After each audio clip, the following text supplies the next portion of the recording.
Completing the square gives us a lot of information. And I want to do probably one of the messiest ones you'll see. Lots of fractions, lots of reducing, lots of finding the common denominator, all this stuff that is so critical to doing algebra well. We're going to do that now. We're going to go from this, we're going to determine the vertex, we're going to determine the axis of symmetry, we're then going to determine the zeros, we're going to check that those zeros are right, we're going to then graph the function. And let's see what we get. First of all, function, it is a function, f of x, 2x squared plus 3x minus 5/4. So that means that I can graph it. It's going to have height. It's going to have a y value. It's not just, I don't go solving this for x because I don't know what's on this side. If this were 0, yes, but it's just the function right now. This is how the function operates. So I'm going to start with completing the square, and as you know, I take these first two terms and I shove the third term kind of off to the side. I don't forget about it, but I'm going to write this then as 2x squared plus 3 halves x, and then over here minus 5/4. Now I'm going to, because I can't complete the square until I get this 2 separate from what's going to be that completed square. So I write this now as 2, and I factor it out basically as x squared plus now 3/4 x. I'll close my parentheses there, and then I'll write a minus 5/4. All I've done is taken 2 out of that term, and I've taken 2 out of this term and left 3/4. Just to check, 2 times 3/4, the 2 will cancel into the 4 and you'll have 3 halves. Now I'm going to take half of this term, 3/4, and I'm going to take 1/2 of that, so that's going to be 3/8. I'm going to put that in parentheses and square it, and I'm going to get 9/64.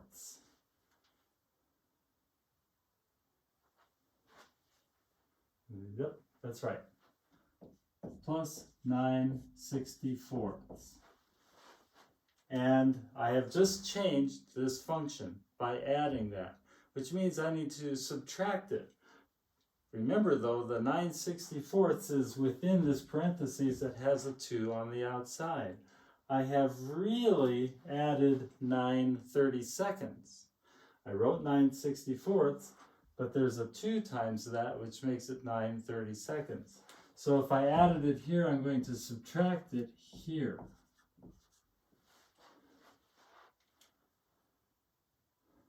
Now I can write this perfect square.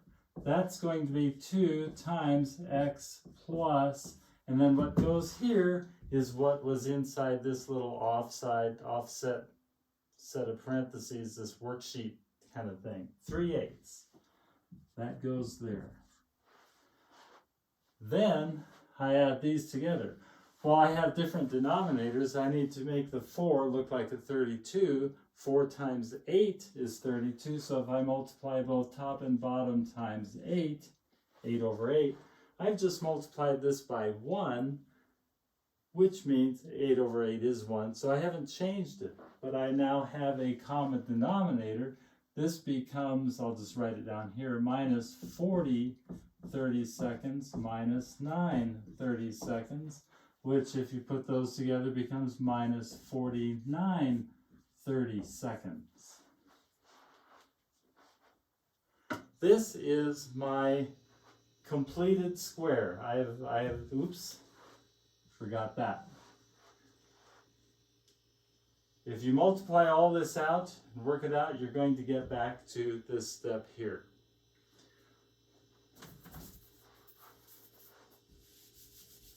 So my vertex then is going to be whatever it takes to make inside the parentheses 0, because that's going to be where I see a max or a minimum when the parenthetical part is 0. That's going to be the very top of the parabola.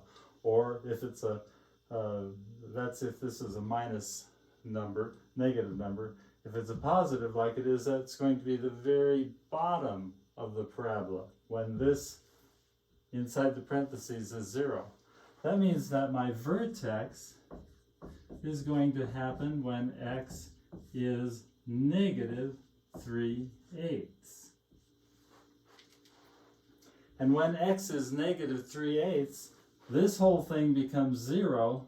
2 times this thing is 0. All I'm left with is this. So when x is minus 3/8, y is minus 49/32.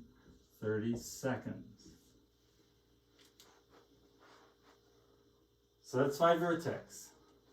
Let's write it off to the side here. Vertex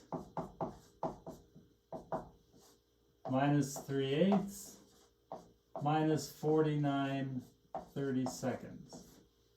Okay. I want to keep this completed square here because it's still going to tell me a lot of information. So I'm going to put a box around it.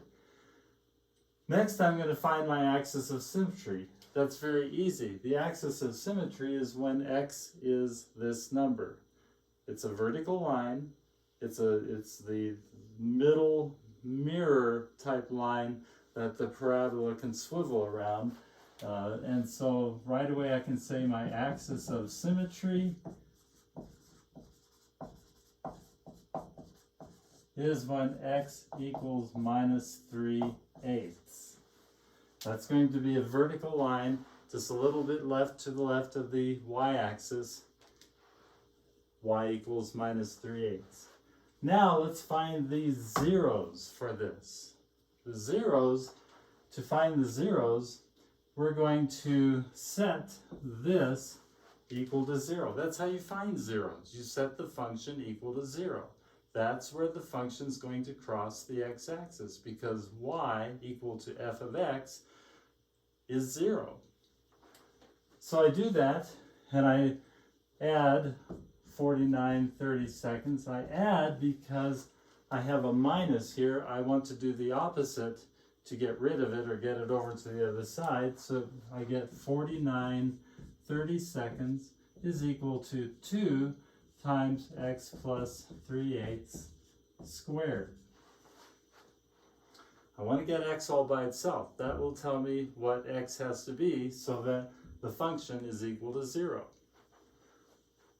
I divide by 2 there, divide by 2 there. And I get 49/64 is equal to x plus 3/8 squared.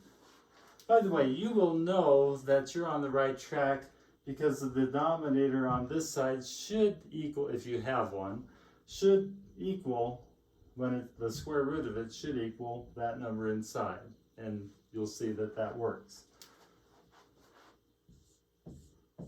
Because I'm tired of crouching down, I'm going to now take the square root of both sides.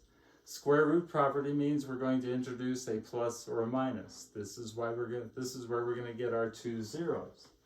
So x plus 3/8, the square root of that is going to equal plus or minus the square root of 49/64, which is equal to plus or minus 7/8. Going up here then, x has to equal, I'm going to subtract, well let's do it this way.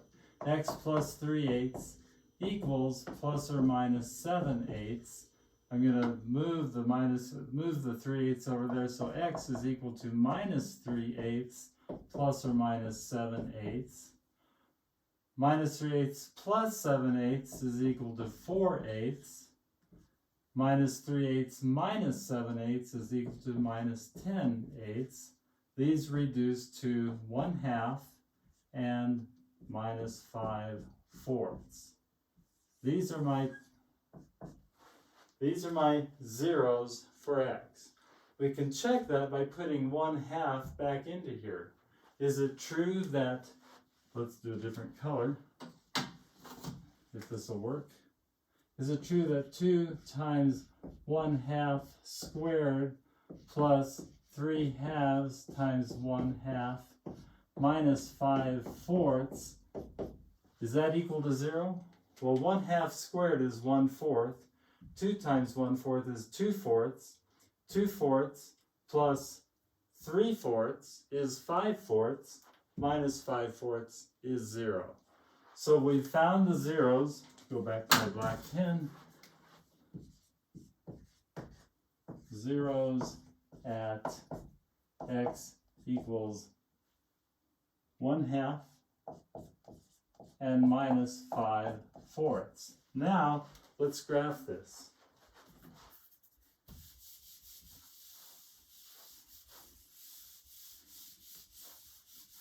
I don't need my completed square anymore because I've got all my critical information right here.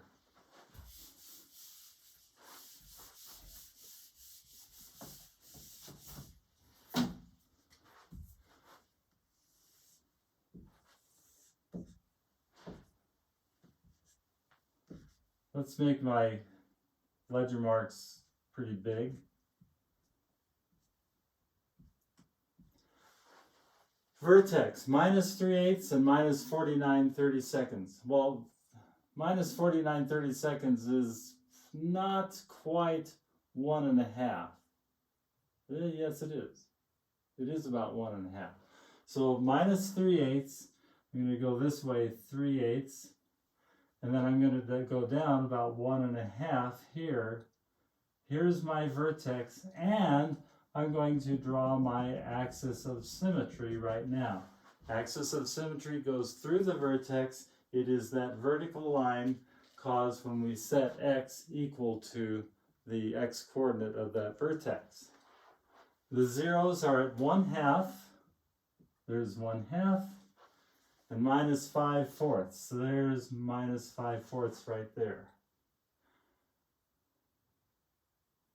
And I'm ready to draw it.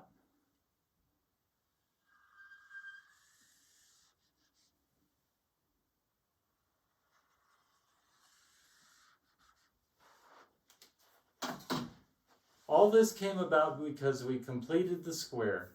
We did that and we got that vertex. We got that axis of symmetry. We got the zeros, all from completing the square.